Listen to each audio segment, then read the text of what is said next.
Most respectfully, I beg to say that I have been suffering from last 2 days. It was the most popular content which we used in our school application. और कुछ भी होता था, कोई अन्य reason अपने को लिखना ही नहीं होता था, रटी रटाई 4 लाइनें होती थी, ये लिख करके छुट्टी लेते थे। अभी क्या है दोस्तों, 3-4 दिन से बहुत हाई फीवर था, उठने की भी हिम्मत नहीं थी, इसलिए मैं आपके लिए वीडियो नहीं ला पाया, माफी चाहता हूं।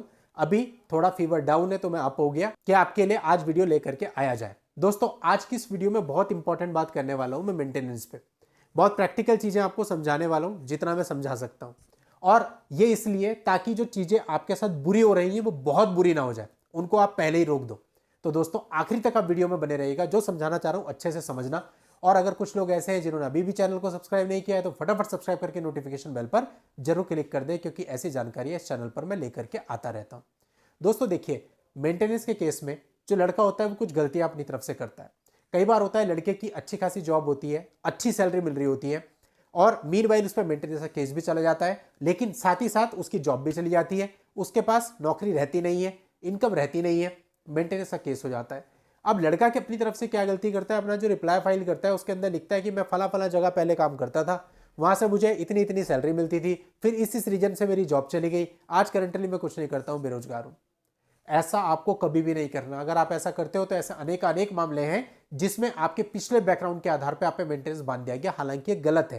क्योंकि एक आदमी जब 1 लाख रुपए कमा रहा है और जब आज उसके पास काम नहीं है, वो 10,000 20,000 रुपए कमा रहा है, तो उसमें फर्क होगा। वो पिछले बैकग्राउंड के हिसाब से कैसे आगे पे कर सकता है, लेकिन बावजूद इसके ऐसे कई सारे जजमेंट होते हैं, तो आपको ये रिस्क बिल्कुल भी नहीं लेना है।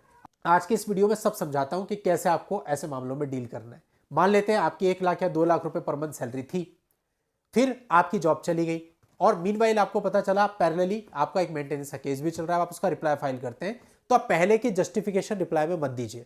जो आपकी करंट पोजीशन है आप केवल उसकी बात कीजिए कि करंटली मैं बेरोजगार हूं, या करंटली मैं इस पर्टिकुलर जॉब में हूं और मेरे को वहां से 10,000 रुपए पर मंथ मिल रहा है, जो भी आपको मिल रहा है वॉटएवर, वो आप लिखिए। लेकिन अगर आप ये जस्टिफाई करने के चक्कर में पड़ोगे कि पहले मैं ये काम करता था, मुझे इतनी सैलरी मिलती थी, इन रीजन से मैंने जॉब छोड़ी, तो बहुत मोटा आपके ऊपर मेंटेनेंस लग जाएगा जो आप दे नहीं पाएंगे। करंटली आपकी इनकम नहीं है, तो आपको पुरानी चीजों को हटा देना है। पहले आप क्या करते थे मतलब नहीं है, आपको जो करंट सिनेरियो है अपना वो बताना है कि आपकी करंट सिचुएशन इस समय पे क्या है।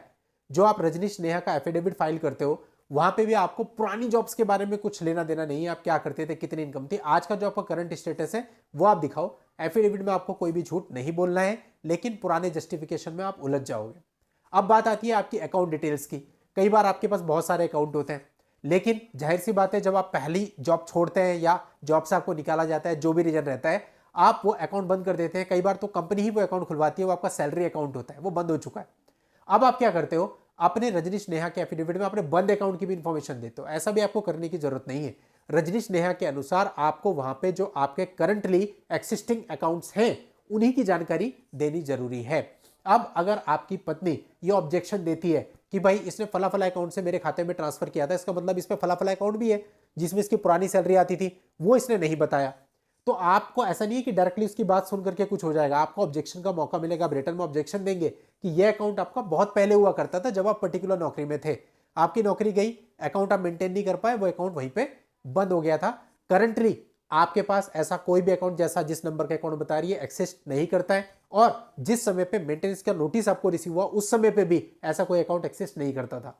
तो आपने पूरा खुद को जस्टिफाई कर दिया कि जब आपको मेंटेनेंस केस की सूचना मिली उससे पहले ही वो खाते बंद हो चुके थे, और उसके बाद से मेरे पास जो खाते थे वो मैंने ऑलरेडी रिवील कर दिए हैं। तो जब आपका जस्टिफिकेशन कोड पड़ेगा तो सीधी सी बातें बिल्कुल क्लियर है, आपको झूठ बोल नहीं रहे, जो आपके पास अकाउंट है वो आप शो कर रहे हो, तो आपको कोई दिक्कत नहीं है। और वैसे भी देखो जो बंद अकाउंट होते हैं ना, उसकी इन्फॉर्मेशन आप खुद भी निकालने जाओगे तो एक पर्टिकुलर टाइम के बाद, 1-2 महीने के बाद बैंक पिछले बंद अकाउंट की इन्फॉर्मेशन देने से मना कर देता है। फिर भी अगर कोर्ट को लगता है तो कोर्ट ऑर्डर कर दे, उस ऑर्डर से कोर्ट निकलवा ले, 6 महीने की 1 साल की जितनी निकलवाना चाहे।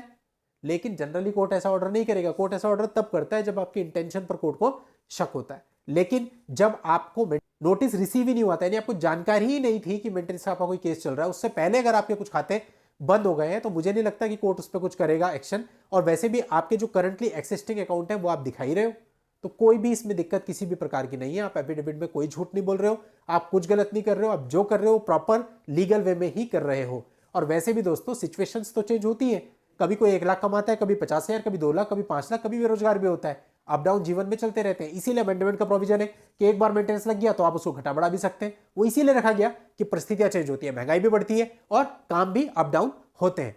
तो ये तो वही बात हो गई कि पहले आपका अच्छा काम था, आज नहीं है, तो जो आपका आज स्टेटस है वो आपने कोर्ट को दिखाया और उसके आधार पे आपका मेंटेनेंस लग गया जिसे आप देने के लिए रेडी है।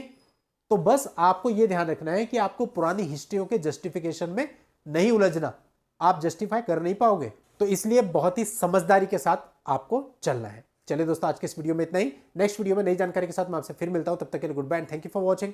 Take care.